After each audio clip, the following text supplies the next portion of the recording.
ఏం కావాలండి? మంచి చీరలు చూపించండి. ఆయ్ సీమంతానికా అండి? పెళ్లి కాకుండా సీమంతం ఏంటి?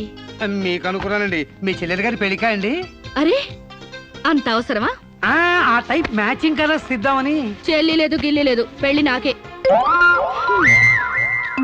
ఇది కట్టుకుంటే నిండుగా ఉంటది. ఇది ప్యాక్ చేయండి. ఆయనకి ప్యాంటు షర్ట్లు ఇవ్వండి. ఓ మన అన్నయ్య గారా అండి? కాదండి, నా మొగుడు గారండి. ప్యాక్ చేసి కింద పంపించండి.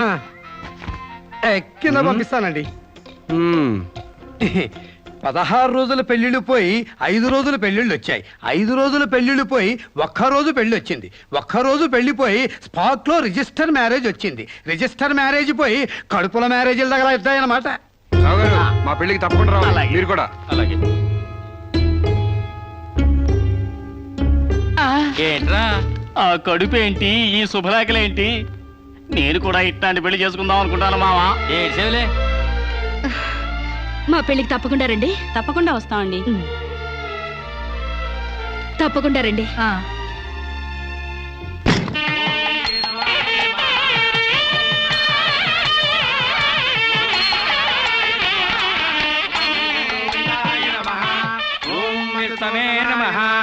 భూత ప్రేత పిండ ప్రధానే. నువ్వు చదువుతున్న తద్దిన మంత్రం ఇది పెళ్లి. ఈ దిక్కుమాలిన పెళ్లికి రావాల్సింది అసలు మనం కాదయ్యా, మంత్రసాం. ఏ నిమిషంలో పురుటి నొప్పులు వచ్చేస్తాయో ఏమో. ఈ పెళ్లి క్యాన్సిల్ చేసుకుని బిడ్డ బారసాల రోజున మ్యారేజ్ ఫిక్స్ చేసుకుని బిడ్డతో సాక్షి సంతకం చేయించుకుంటుందో ఏమో. నువ్వు కానీ సోఫాలో పెళ్లి ఏంటి విడ్డూరం కాకపోతేను. ఒకసారి శోభన మంచం ఎక్కాక సోఫాలో కట్టుకుంటే ఏంటి, స్టోర్ రూమ్ లో కట్టుకుంటే ఏంటి. అయినా నా వరకు నాకు ఈ పద్ధతి బాగా నచ్చిందమ్మా. కోరుకున్న కుర్రాళ్ళు విషయం ఉందో వీక్నెస్ ఉందో తెలుసుకుని కట్టుకుంటుంది. మరే లేకపోతే తీరా చేసుకున్నాక తాళిగట్టినోడు తడిగుడ్డగాడైతే గాడిపోయిలా ఆరిపోవు. అవునే అమ్మా. ఈ డేటింగ్ పెళ్లి ఉందని నాకు ముందు తెలియదు. తెలిస్తే నేను కూడా ఇలాగే చేసుకునేదాన్ని. చూడటానికి శోభన్ బాబులా ఉన్నాడని, కరెంట్ ఆఫీసులో పని చేస్తున్నాడని కట్టుకున్నా. తర్వాత తెలిసింది ఆయన బాడీలోనే కరెంట్ లేదని. నా కాలం కలిసి వచ్చి హార్స్ పవర్ ఉండే మగాన్ని కట్టుకున్నాను గాని లేకపోతే గోడలు దూకాల్సి వచ్చిండేది. చదివిన తూతులు చాలు కానీ వాళ్ళ చేత పీపీ ఎనిమిచ్చి పుష్టి కట్టించే పప్పును తినేయచ్చు.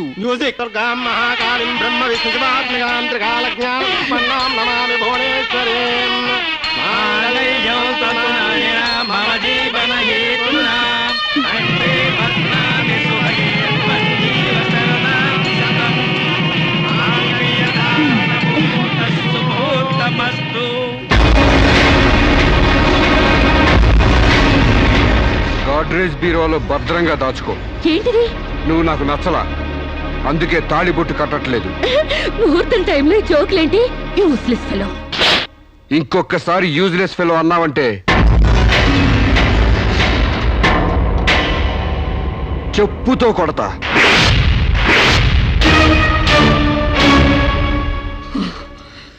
ఏమన్నా? ఏ అర్థం కాలేదా? నువ్వు నాకు నచ్చలేదు, నేను నిన్ను పెళ్లి చేసుకోవట్లేదు. ఇంకొకసారి యూజ్లెస్ ఫెలో అన్నావంటే తోళ్ళు చెప్పుతో కొడతా అన్నా.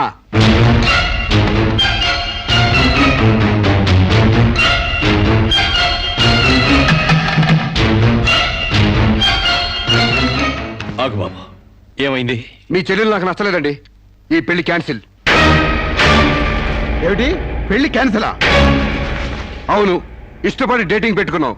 ఆ డేటింగ్ లో నేను పాస్ అయ్యాను, మీ చెల్లెలు ఫెయిల్ అయింది. నా ఫ్యాంట్లో ఉన్నవి వంకర కాళ్ళ మంచి కాళ్ళ, నాకు మగతనం ఉందా లేదా అని ఎక్స్రేలు చేసి మరీ పరీక్ష పెట్టింది. దాంట్లో నేను పాస్ అయ్యాను. నాకు పొద్దున్నే లేచి ఎక్సర్సైజ్ అంటూ ఒంగుళ్ళు దూకుళ్ళు చేసే పెళ్ళాం అక్కర్లేదు. తెల్లారగట్టే తలంటుకుని పొలానికి వెళ్లే పెళ్ళాం కావాలి. ఒళ్ళంతా కనిపించేలాగా బొట్టు కింద అరగజో, బొట్టు పైకి అరడుగు పీలికలు వేసుకునే పెళ్ళాం అక్కర్లేదు. ఆడదని తెలిసేలా 6 గజాల చీర కట్టుకునే ఆడది కావాలి. అట్టాగే నా కాబోయే భార్య సీతలాగా ఉండాలని కోరుకున్నాను. కానీ పెళ్లికి ముందే లాడ్జింగ్ సర్వీసులా నీ చెల్లెలు నాతో కడుపు చేయించుకుంది. కాబట్టి నీ చెల్లెలు ఫెయిల్ అయింది. అందుకే మీ చెల్లెలు నేను పెళ్లి చేసుకోవట్లేదు. తాళి కట్టకుండా మండపం నుంచి బయటకు వెళ్దామని. నువ్వు నా పంచం మీద అంచు కూడా పీకలేవు. సాంబశివరావు, డేటింగ్ లో పాస్ అయ్యాను ఫెయిల్ అయ్యానని నీ దారి నువ్వు చూసుకుంటే ఈ కడపకు బాధ్యులు ఎవరు? ఇత్తనం నాడితే మొక్క మొలుస్తుందని ముందు మీకు తెలియదా? ఒళ్ళు కొవ్వెక్కి కడుపు చేయించుకోవడం మీ ఆడపడుచు తప్పు కానీ నా మగతనం తప్పు కాదు. సాంబయ్య, నన్ను మోసం చేయడానికి నీకు ఎంత ధైర్యం రా?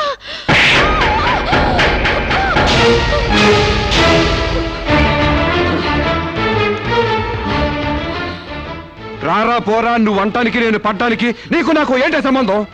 ఉంటే గింటే అక్రమ సంబంధం తప్ప. అగ్రిమెంట్ ప్రకారం మరో 6 నెలల పాటు డేటింగ్ చేయాలి. ఇద్దరు ఒకరికొకరు నచ్చితే పెళ్లి చేసుకోవాలి, లేకపోతే విడిపోవాలి. నేను నీకు నచ్చాను, కడుపు చేయించుకున్నావు. నువ్వు నాకు నచ్చలేదు, విడిపోతున్నావు. ఇందులో నేను చేసిన తప్పేంటి చెప్పండి. కమాన్ టెల్ మీ యార్. Yeah tell me. ముళ్ళొచ్చి ఆకు మీద పడ్డా, ఆకు వచ్చి ముళ్ళు మీద పడ్డా, ఆకుకే పడుద్ది బొక్క, నాకే ఊడిది తొక్క. నా గోతికి చెమట పడ్డావు తప్ప.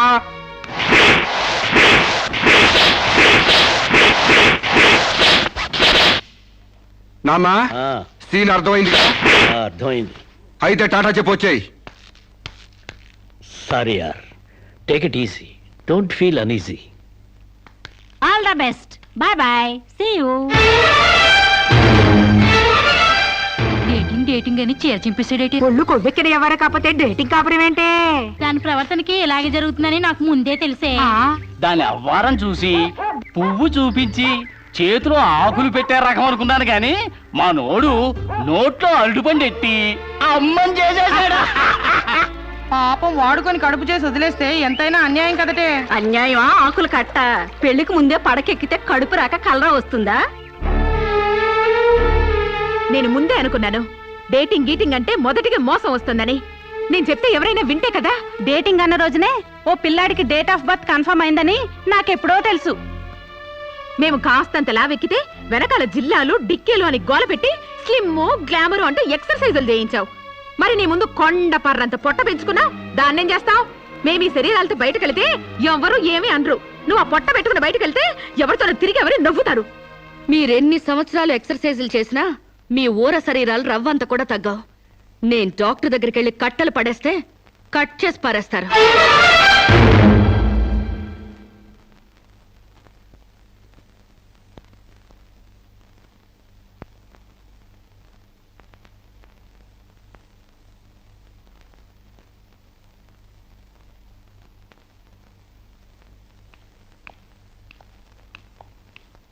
కంగ్రాట్స్. ఎందుకు? మీకు ఇంకా 46 రోజుల్లో మగబిడ్డ పుట్టబోతున్నాడు. ప్రసవం డేట్ చెప్పి కాదు, పిండాన్ని చంపి అప్పుడు చెప్పండి కంగ్రాట్స్. ఆడపిండాన్ని చంపుకుంటున్నారు, మగపిండాన్ని చంపమంటున్నావు ఎందుకమ్మా? నీకింకా పెళ్లి కాలేదా? పెళ్లి కాకుండా కండానికి నాకేమైనా భయమా? ఈ ఇడియట్ కి తల్లిని కాకూడదని. ఇప్పుడు కష్టం అమ్మా. చస్తే చావునివ్వండి. మీకు తెలుసా, వీడు చస్తేనే నాకు హ్యాపీ. కష్టం బిడ్డ కాదు నీకు. 4 నెలల లోపు అయితేనే అపర్షన్ సాధ్యం. నీకిప్పుడు 8వ నెల. ఇప్పుడు నీ ప్రాణానికే ప్రమాదం. ఈ వెదో పట్టని నేను మొయ్యలేను. ఓపెన్ చేసి బయట పడేయండి. వీడి కోసం నొప్పులు పడ్డం కూడా వేస్ట్. ఏదో ఒకటి చేయండి ప్లీజ్. చేసేదేమీ లేదు. ఏం చేసినా తల్లికి బిడ్డకు ప్రమాదమే. కావాలంటే 2 నెలలు ఓపిక పట్టి ఆ బిడ్డను ఏ అనాథాశ్రమానికో దత్తతిచ్చేయండి. అంత శ్రమ నేను తీసుకోలేను. కనగానే ఏ చెత్త కుప్పలోనో పడేస్తాను. చూస్లెస్ ఫెలోని. కడుపులో బిడ్డని చంపలేని స్టేజిలో మీ వైద్య శాస్త్రం ఉన్నందుకు I pity you. Doctor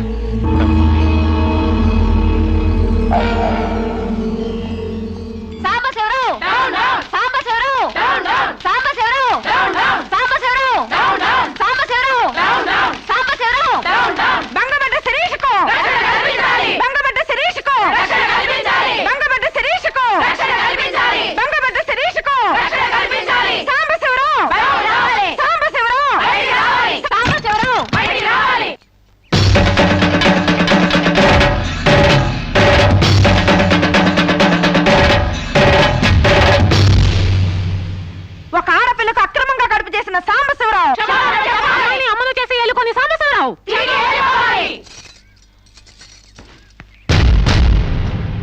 mister Sambasivarao, ఓ అమ్మాయిని అక్రమంగా ఇలా అమ్మని చేసి వదిలేస్తే ఆంధ్ర మహిళ ఊరుకుంటుంది అనుకున్నావా? చెయ్యెత్తి కొడుతుంది. నిన్ను చొక్కా పట్టుకుని బయటికి ఏడుస్తుంది. దానికి కడుపు వస్తే మీరు నొప్పులు పడుతున్నారేంటి? ఆ అమ్మాయికి నీ వల్ల కడుపు వచ్చింది కాబట్టి, పుట్టబోయే బిడ్డకి తండ్రివి నువ్వే కాబట్టి. ఆ అమ్మాయిని మోసం చేసి శీలం దోచుకున్నావు కాబట్టి. దోచుకున్నానా? శీలం అంటే రాజమండ్రి సెంటర్ లో అద్దాల పెట్టిలో పెట్టుకుని అందరికీ చూపించే పబ్లిక్ ప్రాపర్టీనా? పగలగొట్టి దోచుకోవడానికి? తెలివితేటలుగా మాట్లాడకు. ఒక ఆడదాన్ని కడుపు చేసి వదిలేస్తే చూస్తూ ఊరుకుంటావు అనుకుంటున్నావా? ఎందుకు ఊరుకుంటారు? పురుడు పోస్తారు. కాదు, న్యాయం చేస్తాం. అలాగే ప్రసూత ఆసుపత్రికి వెళ్ళి కడుపుతో వచ్చిన ప్రతి ఆడదానికి న్యాయం చేయండి, సంతోషిస్తాం. వాళ్ళు వాళ్ళ మొగుళ్ళతో కాపురాలు చేసి కడుపులు చేసుకున్నోళ్ళు, వాళ్ళకి మేం చేసేదే ఉంది. ఎక్కడా చేసేది ఏమీ లేదు. అది నాతో కావాలనే కడుపు చేయించుకుంది. తాళి కట్టిన భర్తకి మాత్రమే కడుపు చేసే హక్కు ఉంటుంది మిస్టర్. తాళిని గౌరవించిన దానికి తాళితో పనే ఉంది సిస్టర్. ఒళ్ళు కొవ్వెక్కిన దానికి మొగుడుతో పనే ఉంది పెద్ద సిస్టర్. ఆచారాలు లెక్క చేయని దానికి కాపురంతో పనే ఉంది మొద్దు సిస్టర్. కుక్క పిల్లలు పెట్టాక నువ్వే బాధ్యుడివి, నువ్వే తండ్రివని దాంతో గడిపిన మగ కుక్కని ఎలా అడగదు, ఇది అంతే, ఏది అడగకూడదు. మరీ వల్గర్ గా మాట్లాడుతున్నావు. ఒక ఆడదాన్ని బజార్ కుక్కతో పోలుస్తావా? నువ్వు ఇట్రా ఇట్రా. అది మనిషిలో ప్రవర్తించినట్లయితే మనుషులతోనే పోల్చేవాడిని. ఆచారాలు వ్యవహారాల్ని ఆకుముక్కలు చూసేదానికి జంతువుకి తేడా ఏమీ లేదు. నువ్వు మరీ టూ మచ్ గా మాట్లాడుతున్నావు మిస్టర్. అదే ఆడదానికి మచ్చైనప్పుడు టూ మచ్ గానే మాట్లాడతాను. దీంట్లో మీరే ఏదో రాశారుగా, కొంతకాలం పెళ్లికి ముందు డేటింగ్ కాపురం చేయమని. బురదలో కాలేస్తే బురద అంటదా? కాపురం చేస్తే కడుపు రాదా? ఇదే రాని ఆఖరి మాట. ఇదే నా ఆఖరి మాట, మొదటి మాట. పిలిచి కాపురం చేయమంటే చేయనంటానికి నేను జాకులు అనుకున్నావా? అదే కాదు, మీలో ఎవరు డేటింగ్ చేయమన్నా కాదనలేను. నేను మగాణ్ణి, పైగా నాది విశాల హృదయం. మిస్టర్ సాంబశివరావు. మిస్టర్ సాంబశివరావు కాదు, మన్నవ సాంబశివరావు, సన్ ఆఫ్ పూర్ణచంద్రరావు. పండించేది వరి, పుట్టింది ఈస్ట్ గోదావరి. ఏయ్, గంజి పెట్టిన కాటన్ చీర కట్టుకుని తిన్నది అరిగేదాకా, చీరలకు చెవట్లు పట్టేదాకా అరిస్తే వణికిపోతాం అనుకోకండి. మీకంత రోడ్లెక్కాలనే తాపత్రయం ఉంటే ఏ శ్రమదానానికో జన్మభూమికి వెళ్ళండి. అంతేగాని ఇలా గర్భధానం కేసులని, బంజరు భూమి కేసులని రోడ్ల మీదకి ఎక్కండి, కంపు కొట్టుద్ది. శాంతకుమారి, ఒక ఆడదాని శీలంతో ఆడుకున్నావాడిని మామూలుగా వదలకూడదు. ఇష్టానికి వ్యతిరేకంగా మానభంగం చేస్తే పోయేదాన్ని శీలం అంటారు శాంతకుమారి. మొగుణ్ణి గాలికి వదిలేసి చాటుగా రంగు సాగిస్తే పోయేదాన్ని శీలం అంటారు శివపార్వతి. ప్రేమంటూ పార్కుల్లో ఫైట్లు తీసుకుంటే పోయేదాన్ని శీలం అంటారు రమణ కుమారి. అంతేగాని డేటింగ్ పేరుతో కామం తీర్చుకోవాలని పడుకుంటే ఊడేది శీలం కాదు కన్యాకుమారి. మాకు తెలిసిన ఏ ఊరుతుందో నువ్వేం చెప్పక్కర్లేదు. శభాష్! ముందు శీలం అంటే ఏంటో తెలుసుకుని, అది మీకుందో లేదో తెలుసుకుని, నన్ను అడిగే అర్హత మీకుందో లేదో తెలుసుకుని నా దగ్గర రండి. ఇంకొకసారి మహిళా మండలని, మట్టి కుండలని, తుమ్మ మండలని వచ్చారంటే డేటింగులు వాంటింగులు జరిగిపోతాయి. ఏయ్! పండించేది వరి, పుట్టింది ఈస్ట్ గోదావరి.